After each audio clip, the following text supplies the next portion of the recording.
Chances are you feel pretty confident playing licks and guitar solos out of Pentatonic box number 1.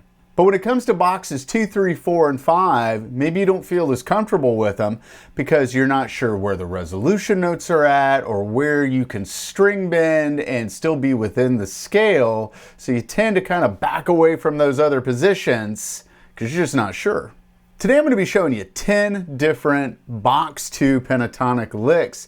They're going to start off on the relatively easy side and gradually get a little bit more challenging. All of these licks are in the key of A minor. All right, just to make sure we remember our minor pentatonic box shape number 2, let's walk through the scale real quick. So starting with the low bass E string, we're going to go 8-10, 5th string 7-10, 4th string another 7 and 10, 3rd string 7 to 9, 2nd string 8 to 10, 1st string 8 to 10.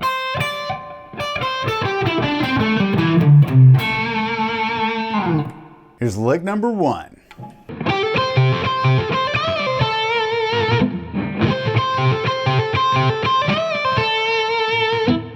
Now that is an Eric Clapton inspired lick that he would use from time to time. And I find that the simplicity of it, sometimes in my mind, I'll forget about it because I'm looking for like something really super complicated, but don't overlook the viability of simplistic licks.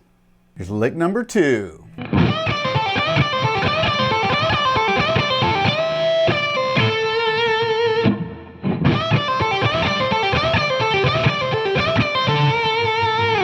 Now that is an Alan Collins inspired lick right there, something that he would use like in the solo to Freebird. He plays a very similar pattern. And what makes that one a little tricky is just the bending aspect of it. Because it's 5 notes squeezed into one beat, it can be a little problematic, so you definitely want to learn it slowly, gradually increase the tempo on it. Lick number 3 is a little bit more on the bluesy side.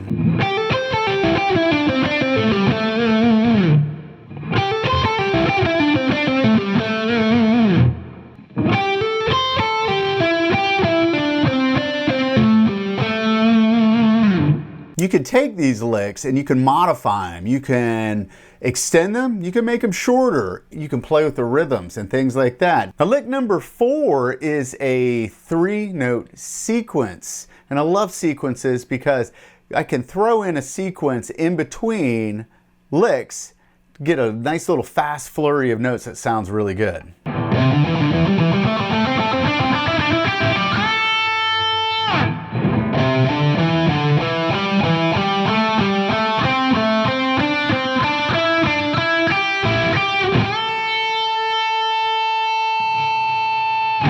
Now when I bend that last note, I tend to drop back real quick and use my middle finger, backing it up with the pointer finger. It makes it a lot easier to bend that. There are a few licks later on that I'm going to show you where you do have to bend with the index finger, and those are definitely a little bit trickier.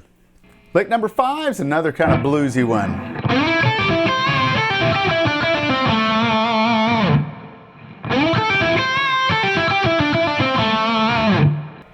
A little bit slower.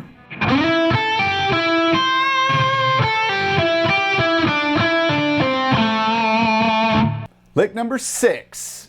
Now a lot of times as guitar players, we tend to bend predominantly on the 1st, 2nd, and 3rd strings. However, there are some times when bending on the 4th string comes in handy.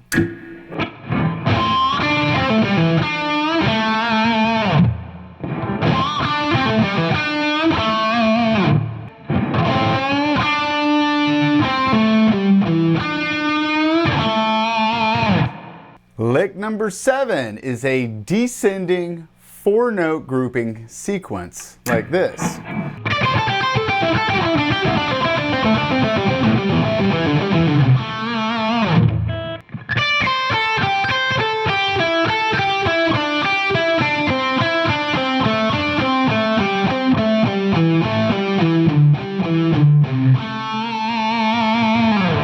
Keep in mind that all of these licks I'm showing you, I'm resolving to the note A at the end of every single one of them. And when we're playing out of box 1, we tend to remember where all of our A notes or the resolution notes, where they sit. However, in box 2, there's only 2 locations of the note A that we could resolve to, if that's the note we're looking to resolve to.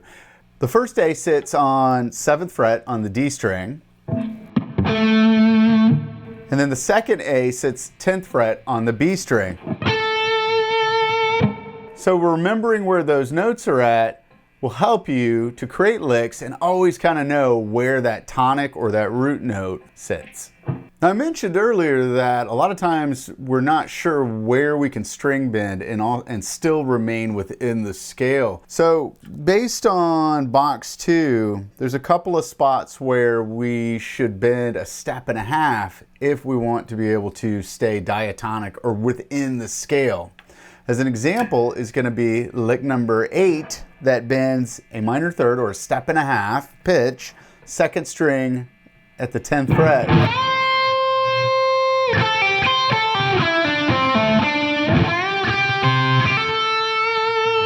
So that one's got 2 step and a half bends or minor third interval bends in it. The first one is on the 10th fret on the B string. And we're trying to get to the pitch of the C note at the 13th fret. That's my target pitch that I'm trying to bend to.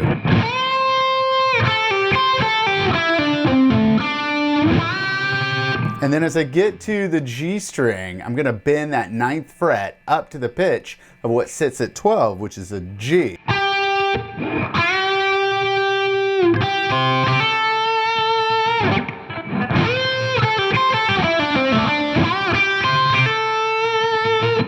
A little bit trickier on that one just due to those minor third bends.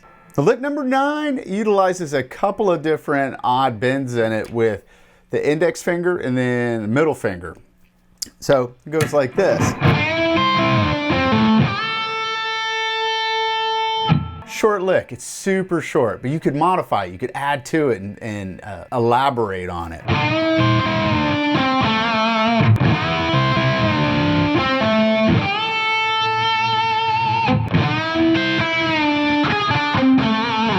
That almost has like a, not necessarily a country kind of sound to it, but it is like a country guitar picker's technique.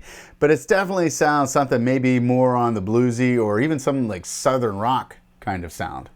And lick number 10 is a variation on lick number 9. And sometimes I will kind of morph the 2 licks together to create something a little bit more elaborate.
Hey, let me know what you thought of these box 2 pentatonic licks. Let me know if you'd like to see a follow-up video with more box 2 pentatonic licks. And definitely be on the lookout for the video where I show box 3 pentatonic licks, and then 4, and then box 5. If you found value in this video, give me a thumbs up. If you haven't already done so, hit that subscribe button. Until next time, keep rocking on.